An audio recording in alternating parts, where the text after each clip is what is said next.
Welcome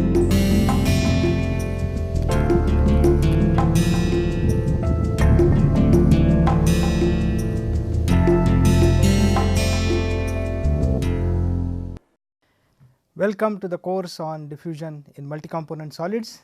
Today is the 10th class in this course and I hope you guys are enjoying the class. Today I am going to go over 4 exercise problems which I believe will help you guys to make clear some of the concepts. First 3 problems are from the assignment that you did last week, and there will be one more problem that I will try to solve based on the Gibbs free energy composition diagrams. So, the first problem from the last assignment: which of the following are correct expressions for enthalpy of mixing for a regular solution of n components? So, we have derived the expression for enthalpy of mixing for a regular solution in a ternary system. This problem is about an n component system. If you remember the expression, the enthalpy of mixing for regular solution has the contribution from difference in the bond energies of dissimilar atom pairs and the average of the bond energies of the corresponding similar atom pairs, right. So, if we compare that expression, the first expression, option A, seems to be the correct expression, right. Since we need all the dissimilar type of atom pairs and there are n components. So, I needs to be varied from 1 to n minus 1 and j should not be equal to I for the dissimilar type of pairs. So, this varies from j equal to I plus 1 to n. So, based upon this expression, if we deduce the expression for ternary, we will see that it will come out to be same expression as we derived in the class. So, for a ternary system, I will be from 1 to 2 and j will be from 2 to 3. So, for I equal to 1, there will be E12 and E13, and for I equal to 2, there will be dissimilar pair of type 2,3. So, there will be E23, and of course, the average of the bond energies of similar type of pairs. So, first one is the correct expression, but there is one more expression which is also correct, and that is the fourth one, option D. So, let us try to look into this.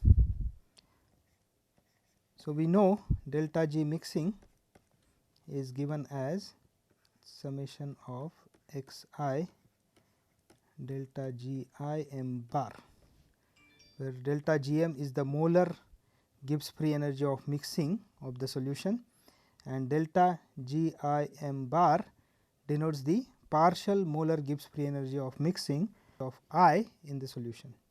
X I is the mole fraction of I, and we know delta G I m bar can be given as R T ln A I.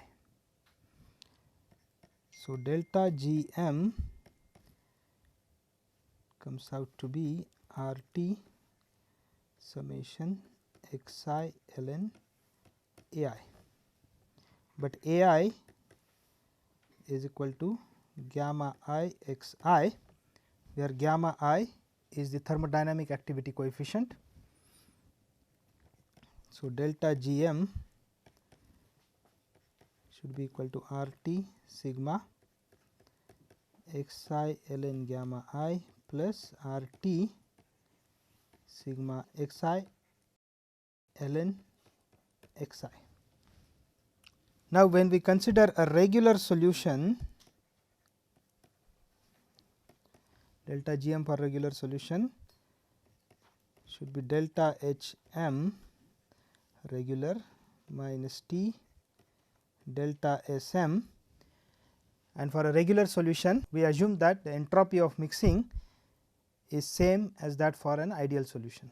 So, this delta Sm regular is same as delta Sm ideal, and we know for ideal solution delta S mixing is minus R sigma xi ln xi. So, this expression comes out to be delta Hm regular plus RT sigma xi ln xi.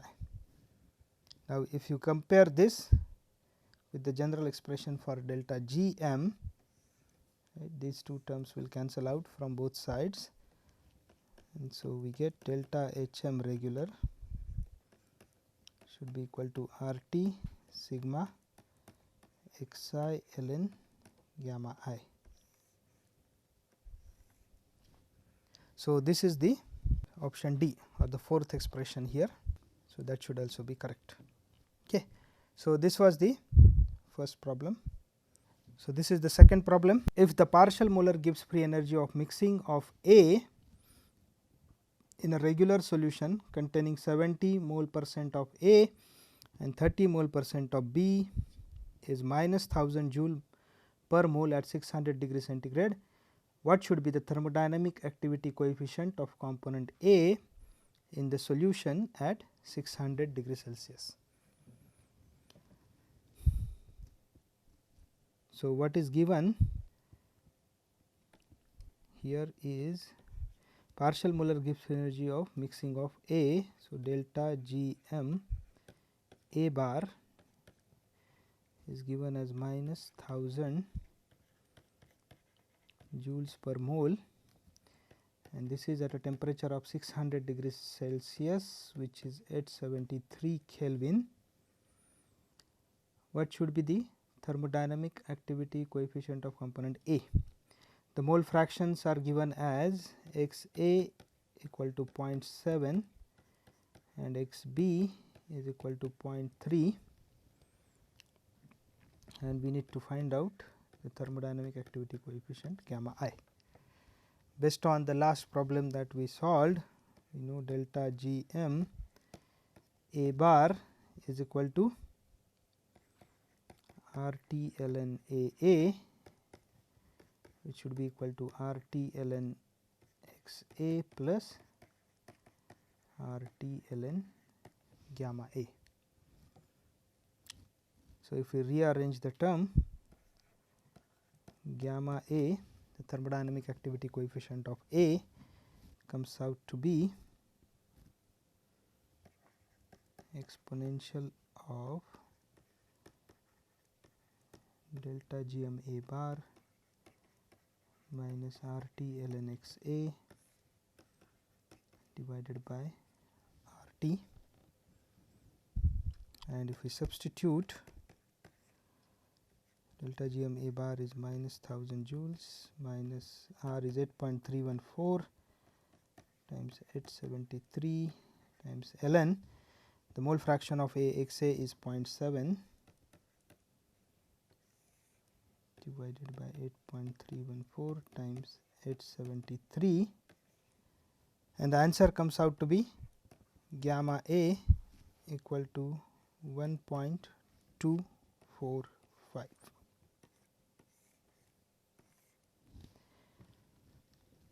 Then the next problem, this problem deals with evaluating the enthalpy of mixing at some higher temperature, starting from the constituent elements at room temperature. So, the problem states evaluate the enthalpy required to form a liquid copper silver solution at 1356 Kelvin. So, T here given is 1356 Kelvin, starting with 0.5 moles of copper, and copper is 0.5, and 1.5 moles of silver, and silver is 1.5, and initially they were at 298 Kelvin. The molar enthalpy of mixing of liquid copper and liquid silver, so delta Hm for this liquid solution at 1356 Kelvin can be given as minus 20590 x copper x silver, and the latent heats of melting of both copper and silver are given, as well as the heat capacities of solid copper, solid silver and liquid silver. Now, when we form this solution at 1356 Kelvin, you need to remember the melting point of silver is 1234 Kelvin and melting point of copper, which is given, is 1356 Kelvin.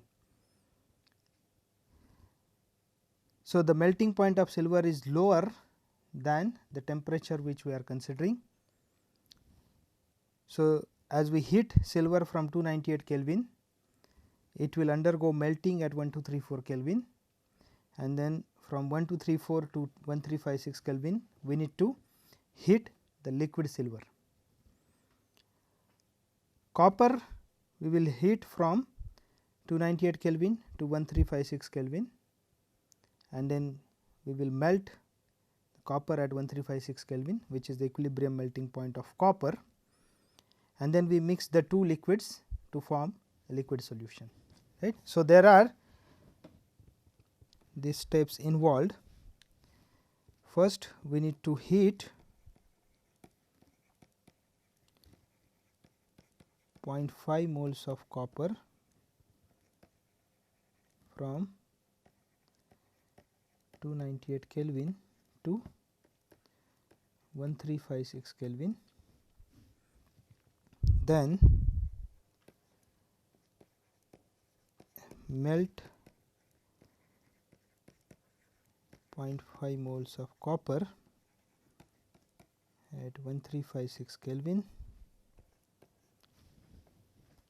Then we need to heat silver and 1.5 moles of silver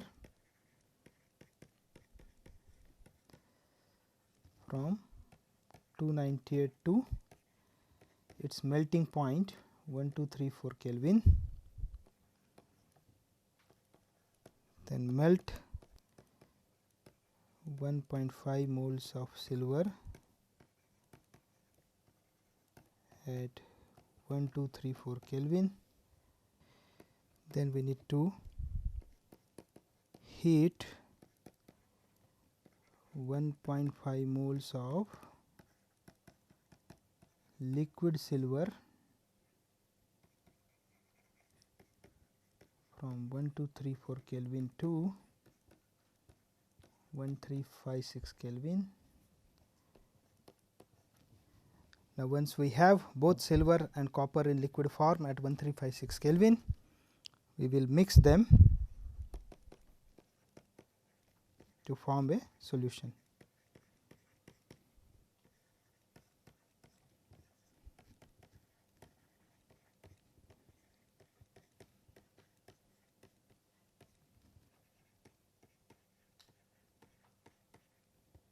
So, we need to evaluate the enthalpy change for each of this process from A to F, and we need to add them to get the total enthalpy required.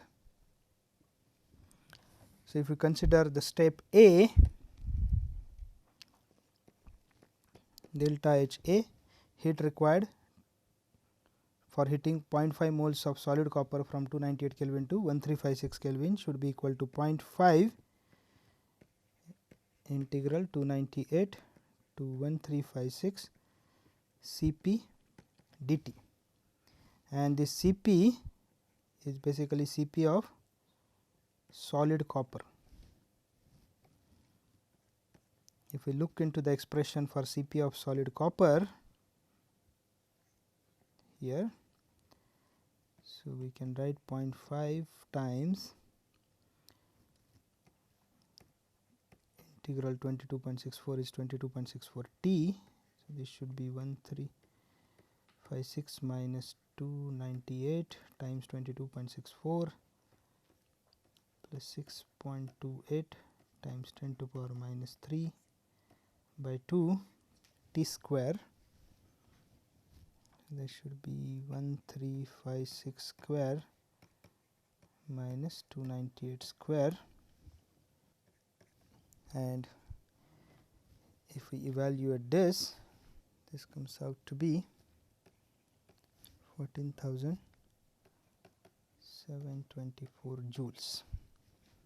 Remember, we are considering 0.5 moles of coppers, so we need to multiply integral Cp dt by number of moles, which is 0.5. Then for melting 0.5 moles of copper, the enthalpy required delta Hb is 0.5 times latent heat of melting of copper, which is given here as 12970. So delta Hb comes out to be 6485 joules. And process C is heating 1.5 moles of silver, solid silver, from 298 Kelvin to 1234 Kelvin. So delta Hc is 1.5 integral 298 to 1234 Cp, and this Cp is of solid silver dt. So if we look at Cp of solid silver, this should be equal to 1.5 times 21.3 1234 minus 298 plus 8.54 times 10 to power minus 3 divided by 2 times t square by 2. So 1234 square minus 298 square, and integral t to power minus 2 dt would be minus 1 by t. So this should be equal to minus 1.51 times 10 to power 5 times 1 over 1234 minus 1 over 298, and this comes out to be delta Hc comes out to be 39,666 joules. Then process D is melting of silver, 1.5 moles of silver. So delta Hd will be 1.5 times latent heat of silver is given as 11090. So delta Hd would be 16,635 joules. Once the silver is melted, then process E is heating the 1.5 moles of liquid silver from 1234 to 1356, and delta He is 1.5 times integral Cp of liquid silver dt, and the Cp of liquid silver given here is a constant. So this should be 1.5 times 30.5 times 1356 minus 1234. It comes out to be 5581.5 joules. And process F is mixing 0.5 moles of copper and 1.5 moles of silver, both are in liquid form, to form the final liquid solution. And the enthalpy of mixing for forming this solution is given as delta Hm is equal to minus 20590 x copper x silver, and remember this is the molar enthalpy of mixing. We are considering the total number of moles to be 0.5 moles of copper plus 1.5 moles of silver, and total is 2. And if we evaluate the mole fractions, x copper is 0.5 by 2, which is 0.25, and x silver is 0.75. So, the molar enthalpy of mixing at 1356 Kelvin would come out to be minus 20590 times 0.25 times 0.75, and since we are considering 2 mole, so delta H F would be 2 times delta H m, and this comes out to be minus 7721 joules. So, the total enthalpy change or the total heat required to form the solution at 1356 Kelvin, starting from copper at 298 Kelvin and silver at 298 Kelvin, would be the summation of, this is from A to F, this is from A to F,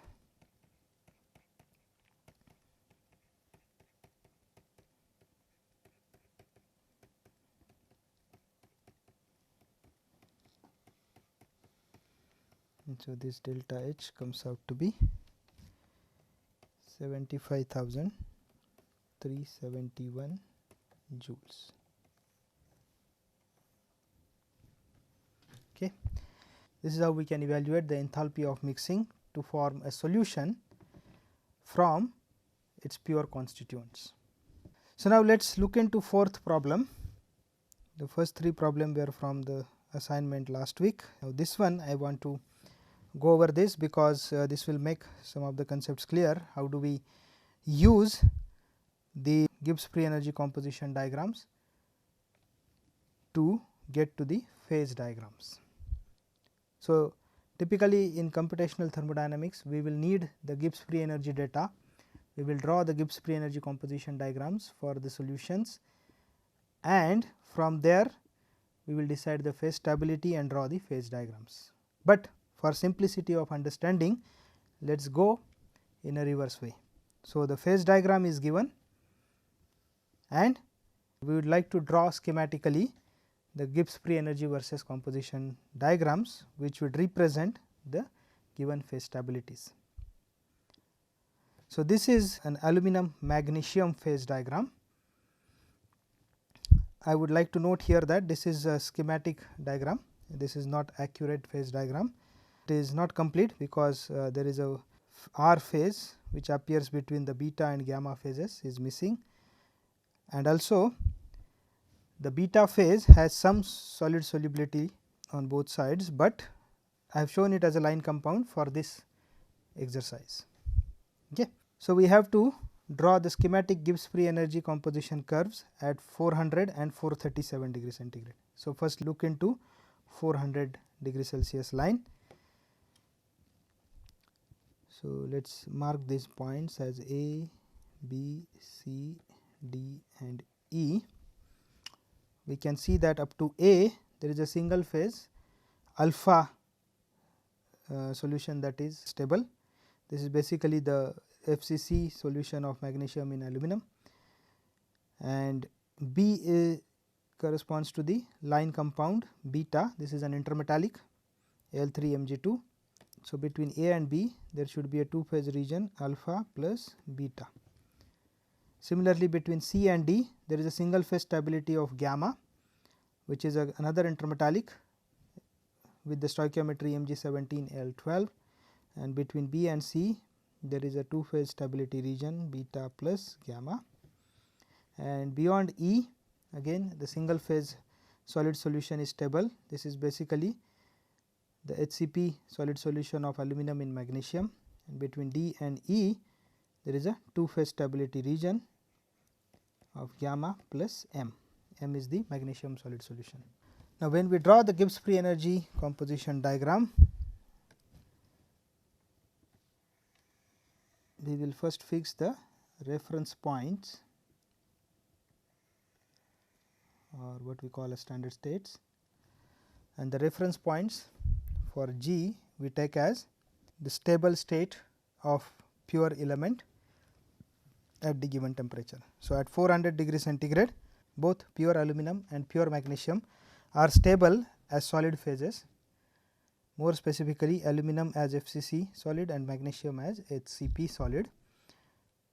And so, our zeros will be at G aluminum 0, this phase is called alpha FCC, and the reference point for magnesium would be GMG0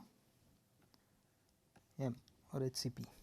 And we have 4 phases at 400 degree centigrade, alpha, beta, gamma and M, and there is a 5th phase which is not stable at this temperature, but you can see in the phase diagram. So, we need at least 5 Gibbs free energy curves, one for each of the phases. So, the terminal solutions alpha and M, we will draw 2 curves for them.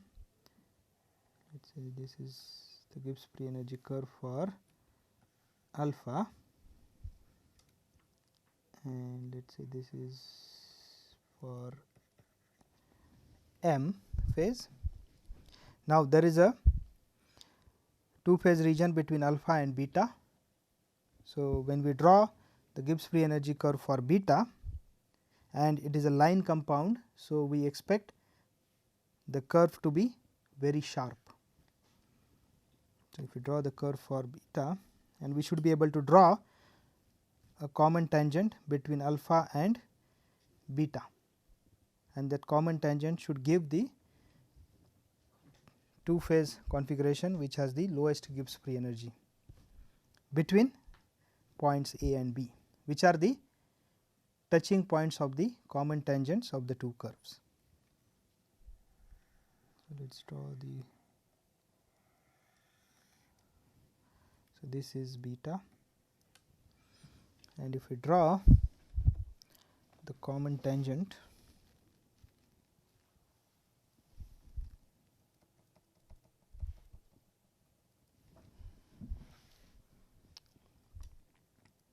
the touching points are A and B. Since the curve for beta is very sharp, so whichever tangent we draw, it should almost touch at the same point. So, this is point B. Then there is also a 2 phase region between beta and gamma, as well as a 2 phase region between gamma and M. So, we should draw the curve for gamma such that there should be a common tangent between beta and gamma, and another common tangent between gamma and M, and there is a some solid solubility range from C to D for gamma. So, the curve for gamma should not be as sharp as that for beta.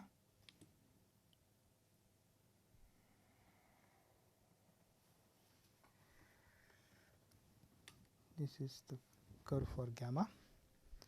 So, we draw one tangent between beta and gamma, and another common tangent between gamma and M.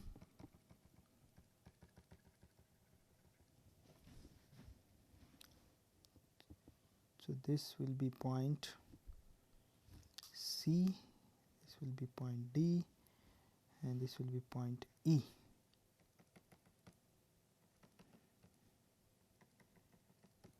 So, now when we draw this curve, we have to take care that the curve for gamma should not lie entirely above the common tangent between beta and M.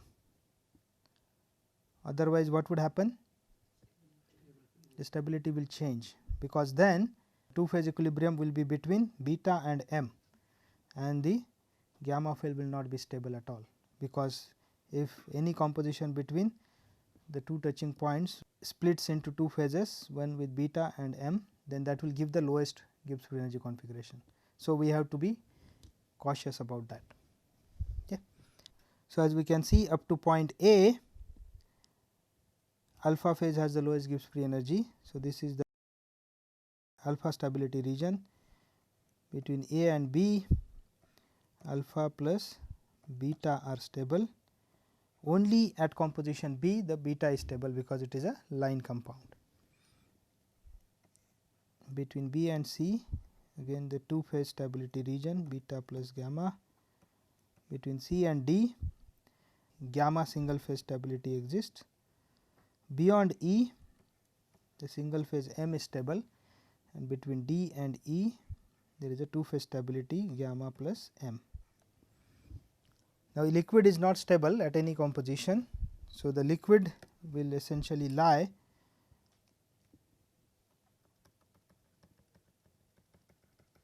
above all these tangents.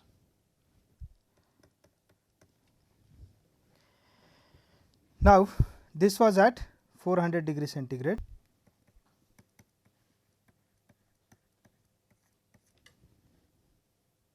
And we are drawing delta Gm versus X magnesium. Now, how the situation will change at 437 degree centigrade? We see a specific feature at 437 degree centigrade. There exists a eutectic, the three phase stability region at 437 degree centigrade. Now, if we label these points as F, G, H, I, J, K, between points I and K there is a three phase stability region, gamma plus liquid plus M. So, that means there I should be able to draw a common tangent to all the three curves, the curve between gamma, M and liquid. So, the liquid curve has come relatively downwards such that now the tangent to M and gamma is also touching the liquid curve. Okay. The others will not change much, except that the solubility range for gamma has now increased a little bit. So, if we draw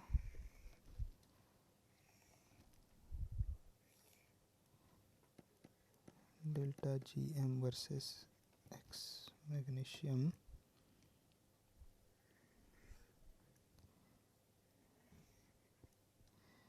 for alpha, this is for M, and beta is a line compound, the curve will be sharp, should be able to draw a common tangent. So, this gives me point F and this is point G. Then there is a curve for gamma,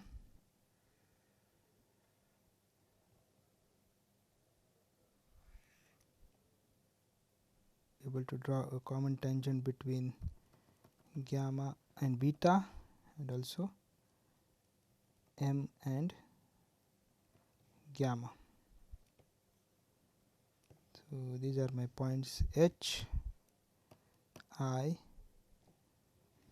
and this is K, and the liquid curve would lie such that the common tangent between gamma and M should also touch the liquid curve.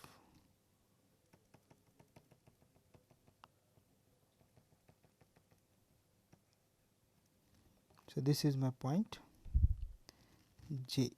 So, if you look at the phase stability again up to point F, alpha is stable, F to G, alpha plus beta, two phase equilibrium. Exactly at point G, beta is stable, between G and H, two phase stability region beta plus gamma, between H and I single phase gamma exists, and between I and K there is a three phase stability region. The phase stability is gamma plus liquid plus M, and beyond K single phase M exists. Okay. So, this is how we should be able to draw the Gibbs free energy composition diagram from phase diagrams. So, we will stop here for today. Thank you.